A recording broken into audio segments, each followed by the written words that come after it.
Hello, I'm Dr. Basil Considine. I'm here from the ACU Online Writing Center, and today we're going to be talking about how to create a genogram. So you might be asking, what is a genogram? And well, that is actually the first thing on our learning objectives here. So we're going to be talking about genograms generally. We'll look at some examples, look at how this comes up in a sample assignment coming from our family communication course, Commo 376, and then we'll lead into how to draw a genogram in Microsoft Word. Now, there are many tools that are out there for drawing genograms, and a lot of people will just draw them by hand. And so, for the purposes of this particular assignment, drawing by a hand is actually just fine. What you need to do is make sure that you use the standard iconography to show what different things are. But I think you'll discover that whatever tool you are using, the information presentation involves first, using that language, that common language. Second, make sure you get the key details that are important for why you're creating the genogram.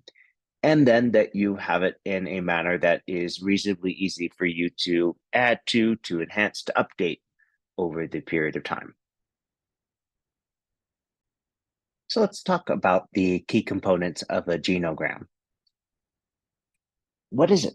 Well, it's a graphical representation of your family or superfamily tree that displays detailed data on individuals, the key relationships, and key information of interest. And that last one, let's lean into a little bit because that's where really you get some particular details that you might track for one purpose and not for another. So the detailed individuals show how are they related to each other, and things like, oh, birth order, perhaps, age, birth, death years, relevant conditions, uh, relationship things that you want to note, like are people angry with each other? Depending on the purpose that you are creating this genogram for, you may have some more of these or fewer of these, but generally you're going to have at least three generations involved and be tracking how they are related to each other. Now, why might you create it? Well, let's see what the Substance Abuse and Mental Health Services Administration has for their guidelines when they suggest creating a genogram. A genogram can give you insight into the many different things that have happened in your family, such as negative family dynamics and family struggles like divorce, death, and broken relationships. It also can help you understand why these things might have happened. A genogram is a good way to see repetitive patterns of behavior or health that have occurred in your family, especially patterns of behavior you want to stop, like abuse, conflict, legal problems, or addiction. Or in the context of health, we might be looking at, oh, hold on, a lot of people are having early heart attacks. Is there a genetic factor? Is there a behavioral factor? How can we identify this? Now, if you find that, for example, everyone on the male side is having a particular issue, or something that's crossing both genders, or that there's a consistent pattern of people marry into this family, which is a social group, and then they also become prone to heart attacks. And you might say, okay, is there a dietary or activity thing that is related to it? And so a genogram, by abstracting certain details, makes it easier to spot patterns. So this is a sample genogram with the health focus. And you can see that in this case, it's using color coding to show the relations to our patient. And our patient there is in the lower left-hand corner with the double square around them. Generally, it's either going to be a double square or double circle, using, in this case, squares for male and circles for female.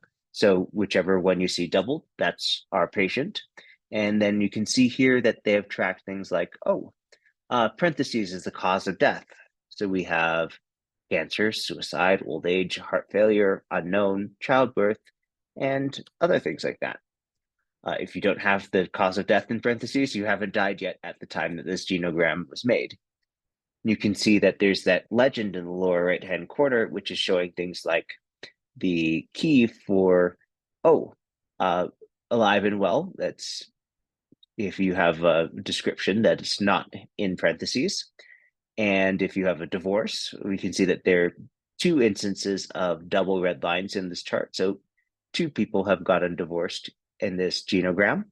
And so this is providing us an idea of what's going on and that there are some recurring health conditions in this family. And we can see that smoking didn't pass into this particular branch of the family tree, but it's up there, and it certainly doesn't make things easier in the health department. So you may see that there's some things that are generational associated with smoking. And for example, on the right side of there, we have the one person with alcoholism, smoking, heart disease, lumbar disc herniation. Well, their daughter is also a smoker. And if we saw that they were developing heart disease, well, smoking doesn't help that. So it can be a contributing factor. All right.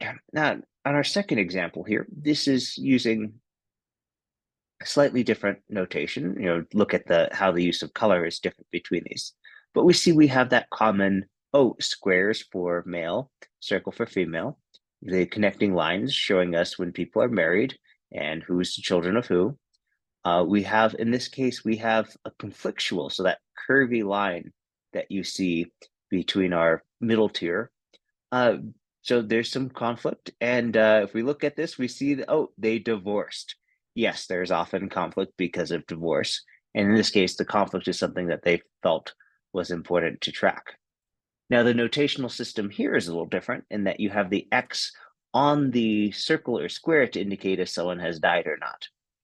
Now, we don't have the ages for the dead people. That's often something that's very helpful to track. But again, it depends on what the particular focus here. And if you're looking at those conflictual relationships, then the fact that someone's dead, well, we're not really worried about that in the same way that if we're looking at, what are the health trends here in this family? All right, so in general, pretty much any genogram, we're going to have at least 3 generations. And you can see we have 3 in both of these, more in the case of this first one, but at least 3. The gender noted, any indication about child-producing relationships or marriage, and children of relationship, including marriage. And then the other information is going to depend on what it is you're going to be tracking. Now, in this particular one, where we've got conflict between the grandparents, we'll say, of the youngest children here, and we have 2 divorces on one side. We have indicated on this the age of the children, which can be hugely important if you are doing any sort of family counseling. So, in this case, the ages of the children are highly important. We don't have the ages of the parents. Depending on your focus here, you may find that it is cluttering things up. And so the trends that you're mostly interested in this case seems to be focused on one generation and the people who are working or not working, as the case may be. And there's some people whose names are not filled in there. That might be because they're unknown. That happens. Or it could be because they are deemed outside of the picture. So in this case, we have a particular focus, and we have some people who have been deemed more relevant for this diagram. Note that at the top level, we don't have names here, but the subjects who are being discussed, Pat, Ellen, Tom, they are listed with names. So that's where our focus is being drawn to. All right, so let's look at how a genogram comes up in a particular assignment. So again, this is coming from Commo 376. So this is our family communication course. And there's a Genogram project, an assignment that's going to be the basis of some following things.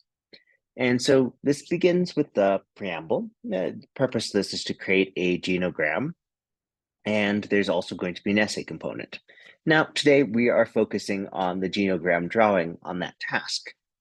And it begins with some background. So you're going to draw a genogram of your family or someone else's family, fictional or otherwise, and you'll refer to this throughout the course.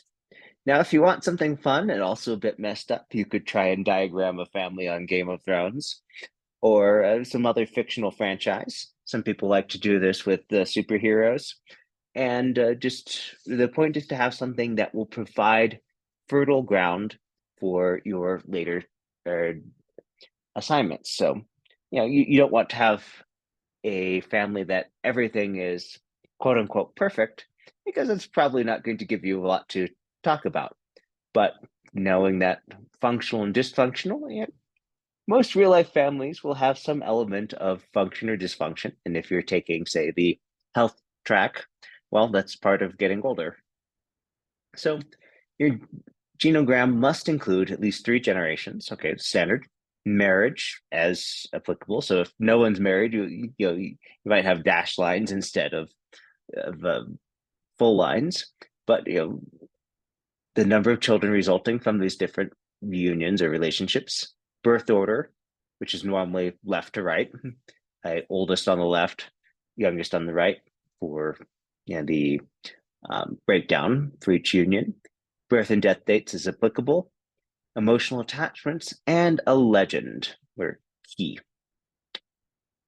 Now, there's instruction that you should be using the specific set of symbols found in the textbook in those 2 tables, and that if you're using a program like GenoPro, that you might have other things that you can use that besides the ones listed in the textbook.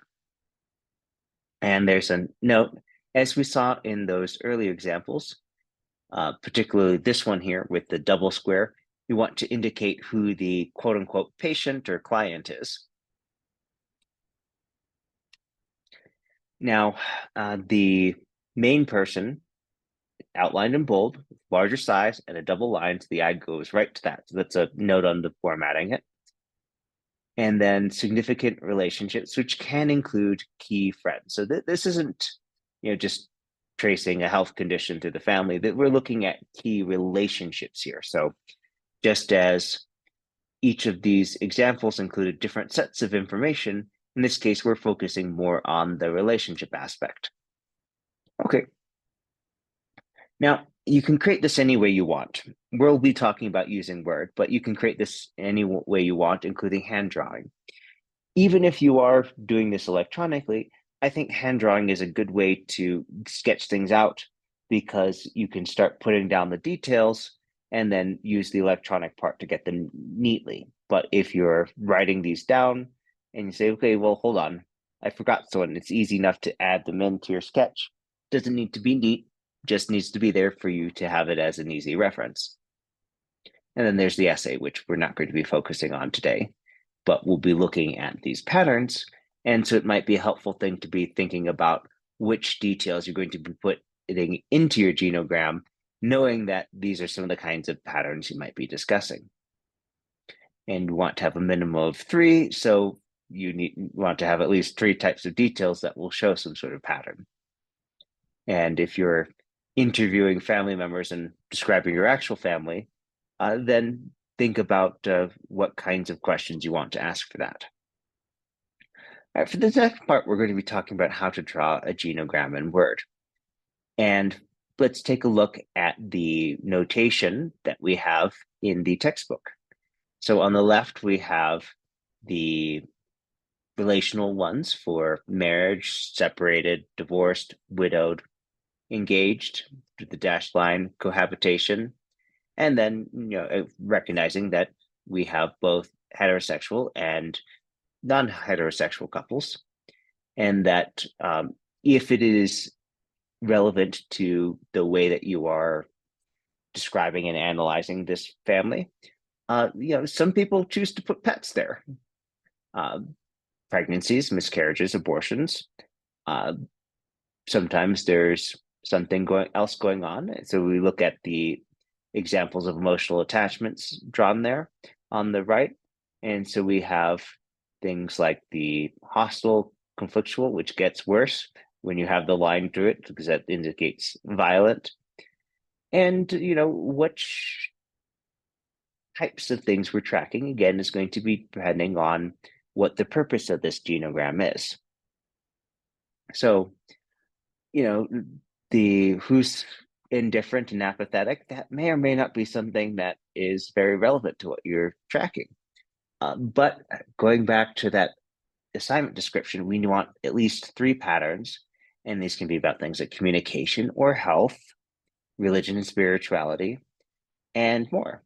But we want to start with the 3 generations, graphing the most important relationships, having the children, birth order, birth and death dates as applicable, and the emotional attachments.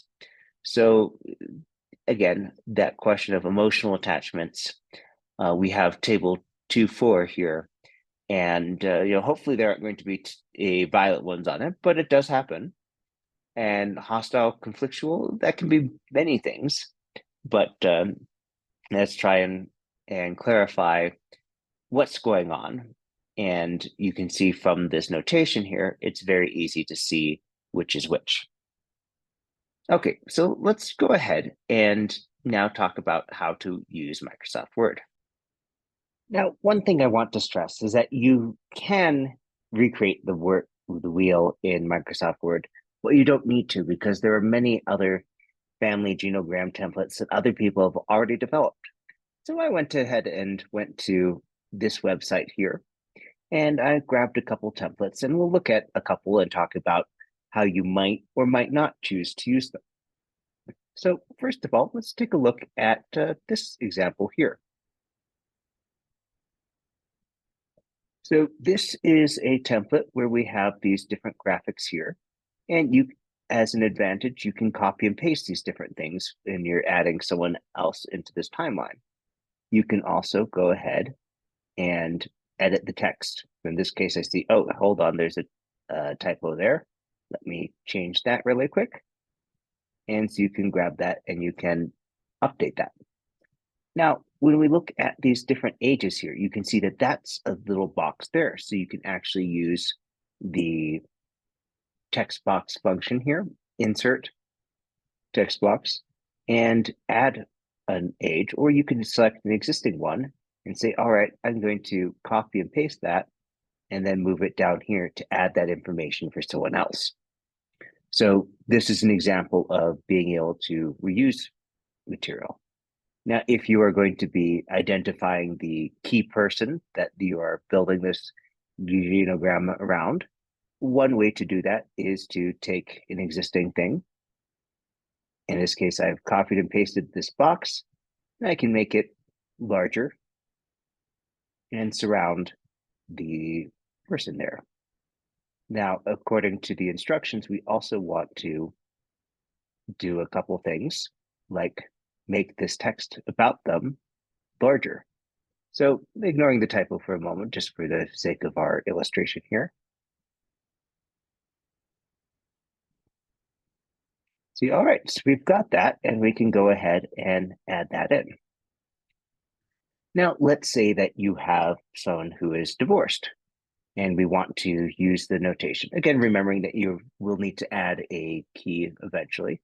One way you could do that is to just take the drawing tool, and let's use a more easy to see color than blue there. And so if we were, say, noting that this group is divorced, there's nothing wrong with your doing that. It shows the information. It might not be as neat as you would like it to be, but that's okay. We're going to go ahead and erase that. And so instead, you could take the drawing tool here. Sorry, not the drawing tool, the insert, and say, all right, I want to have a line there. And so you draw your line there and say, all right, well, we want this to be first, I'm going to make that a nice visible green.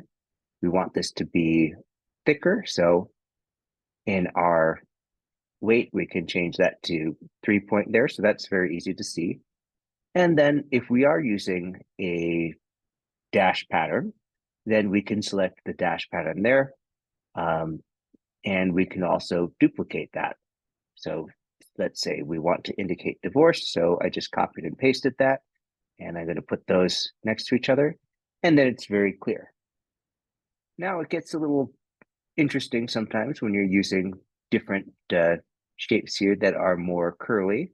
but there are options for that. So for example, if we go to insert in our shapes, we have a variety that we can draw on that will convey things. You could also copy and paste from another source. So here for the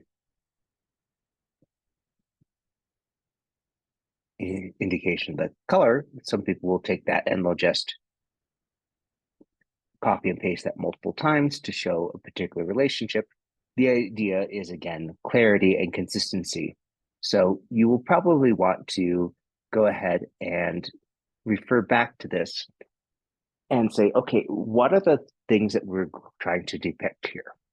And so if you're doing emotional attachments, again, hopefully there's not a violent one, but it does happen. And hopefully there's not a hostile conflictual. But I could also go ahead and take this and screenshot this. So I'm going to go ahead and take a screenshot of this squiggle here. And then in Microsoft Word, I can paste that in there.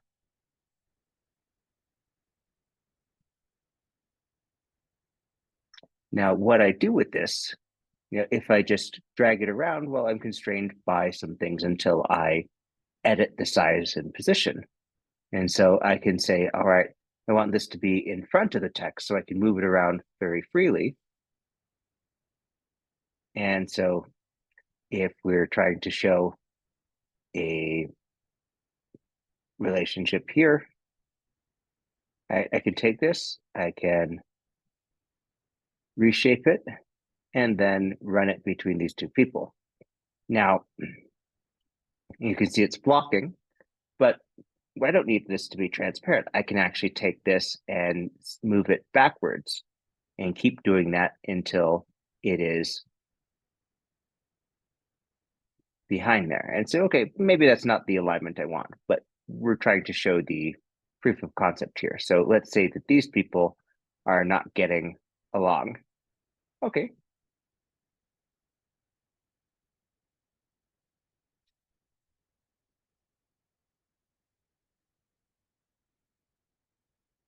Great.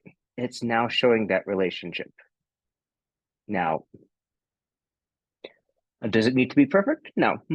Oh, it's nice if it looks neat, but our goal first is clarity. And so if you are able to look at this and say, okay, there's that squiggle shows that this is not the easiest relationship, just like that divorce there. So long as our key that we create is consistent. And by the way, you can start creating that by grabbing stuff like this and pasting it in the place of your choice for the key. And then add another text box here. So insert text box. And then what are we going to put on there? Well, this is our hostile or conflictual.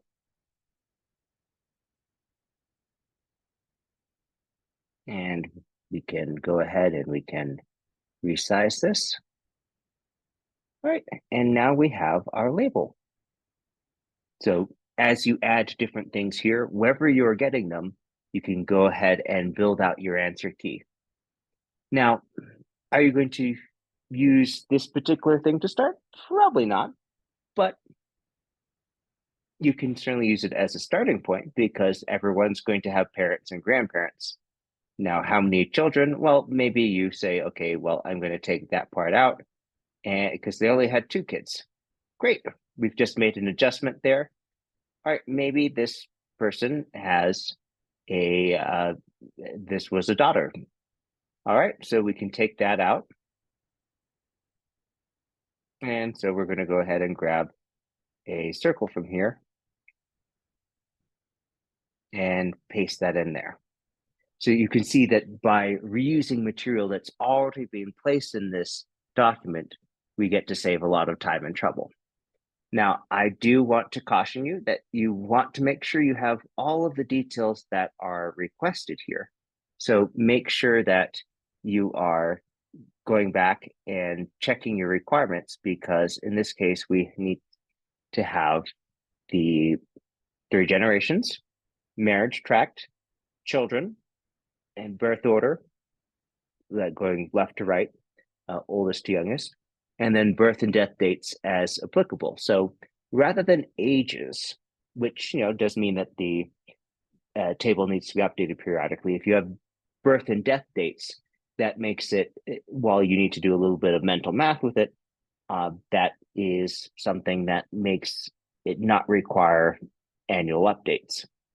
So in this case, you could go ahead and, let's say we were going to be adding the information just off to the side. So we can go to Insert, Text Box, and draw a new one here.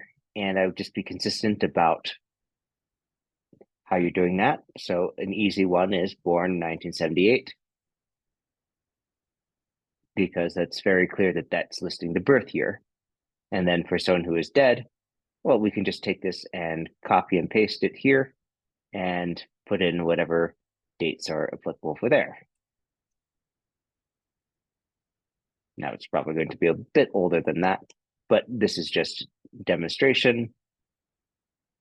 Let's see, 2016. There we go. So as you are creating your genogram, however you do it, look for something that captures what you are looking to track first, because you're going to be referencing this in future assignments. And so maybe there's a different type of genogram template that you say, this one speaks well to it. It doesn't have to be medical. Again, we are looking at the assignment here, which is saying that you are going to be picking in 3 patterns, of which there are many possibilities here. So I hope that's been helpful here. If you have any questions about assignments, about your writing, please feel free to send us an email at onlinewritingcenter@acu.edu, or to sign up for an appointment by going to my.acu.edu under academic resources, selecting Online Writing Center, and following the instructions from there. And with that, feel free to visit us again.